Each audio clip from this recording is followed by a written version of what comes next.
I think there's a lot to learn by studying Bitcoin, its monetary policies, its engineered scarcity, and what it does to empower people across the world.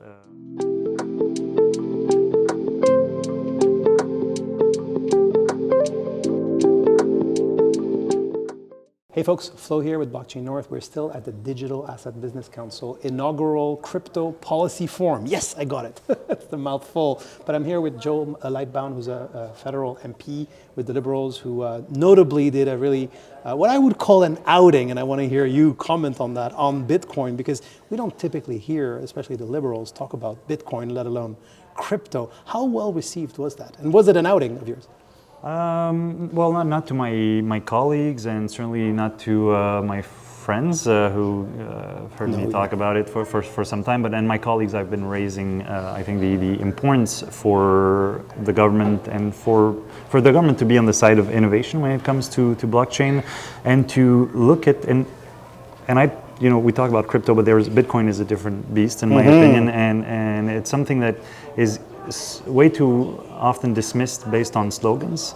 We have, and I encourage, that's what I said in my speech, I say I'm not advocating for anyone to own Bitcoin, but for everyone to study it.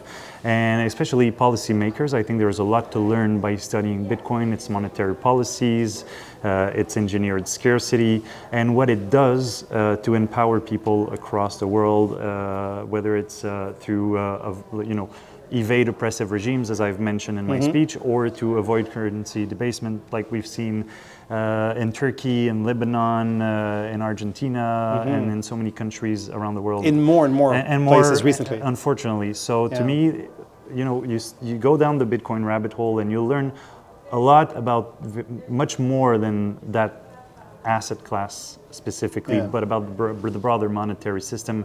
And for policymakers, to me, it's super important. So, so how well received was that speech? And did it work, basically? Did people actually pay more attention? I mean, I think the videos on YouTube were certainly quite viral. Right, it got a reach on Twitter and X. For my colleagues, I saw some raised eyebrows and some curiosity, but I think, that was in October. Since then, we've seen BlackRock and the ETFs come in, so there's a lot more credibility to Bitcoin as an asset class. And I think now, colleagues are looking at it with maybe a little more interest and seeing it for, the serious innovation that it is, and not some, crazy internet token. Yeah, for sure. And there are many of those, of course. There are many of those, obviously.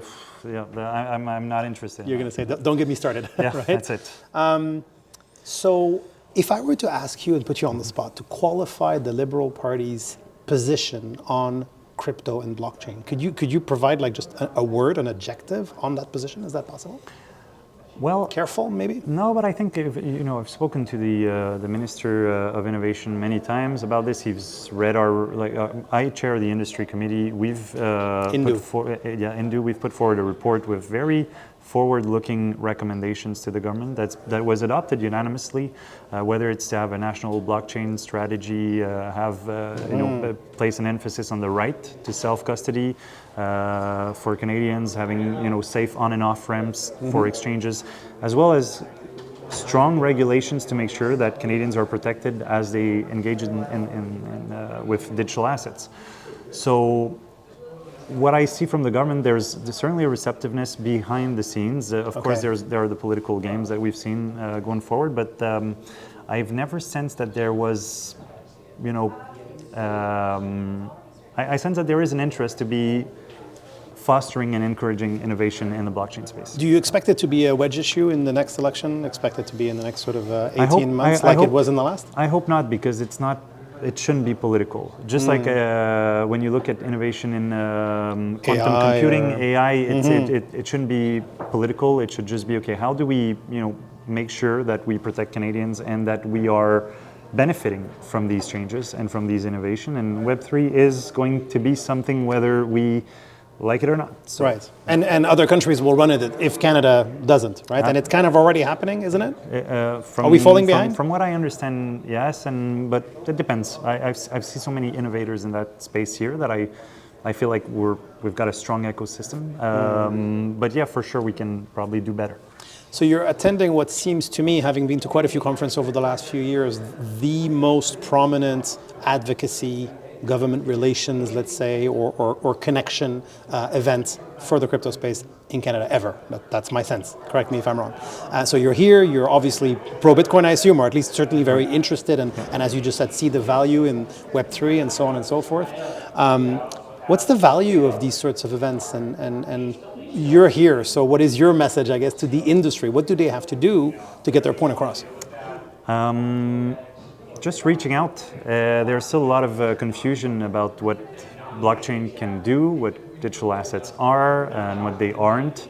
So I think there's still a lot of education to do with public office holders as well as the broader public in general, and I see it all the time.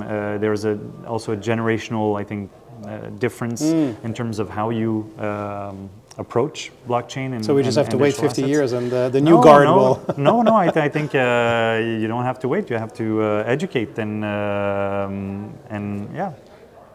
You mentioned AI. Yesterday was a very notable announcement by the federal government, probably long coming, but $2.4 billion in strategic investment aimed at protecting, as I understand, Canada's AI advantage, which I think is well recognized even globally. I personally believe that we had at least a sort of a first mover's advantage in blockchain. A lot of people in the industry will say that we have lost it. Not asking you to take party. I'm not an expert as well. But do you think, but in your speech you did talk about a blockchain strategy. So should Canada start seriously thinking about a national blockchain strategy? Should Canada invest in blockchain? Well, certainly, and that's part of the report. So having a blockchain strategy and making sure that the government is responsive to the need for regulation in a way that's conductive of innovation, I think it would be worthwhile. And that's, I think, the number one recommendation of our report. That was adopted by all parties, so Conservatives, Liberal, NDP bloc. So you expect it to happen? I don't know. I don't have that information. I can't predict, and it's been a while since we submitted that report, but I think it would be certainly worthwhile. Comparisons between AI and blockchain, I think blockchain holds a lot of potential. AI is a magnitude more in terms of the changes that it can bring to our societies, the way we live, the way we work. So I'm not sure if the scale of investments that we've seen in AI should apply to blockchain, but certainly if the government can be helpful in making sure that there's regulatory clarity and that we foster innovation, I'm all for it. I mean, $2.4 billion is a lot, but the super clusters, I think the first round was a total of $1 billion. So a lot of the clusters got 100 million, 150 million. True. If the blockchain industry got even 50 million, I think that would be huge for Canada, no? Yeah, but I like Bitcoin, so I'm also a liberal. That's I care about fiscal discipline, but I'm all about for sure helping the blockchain industry foster. Yeah. Where can people find your work? Jöel Lightbound. I'm the only. There is not a lot of Lightbound in Canada. Okay. On Google. They can find and of course, easily. The Indu report is still online, right? Still Indu online. is INDU. So. Yeah. Thank you very much, Jöel. Really appreciate your time. Thank you very much. It's been a pleasure. Me too.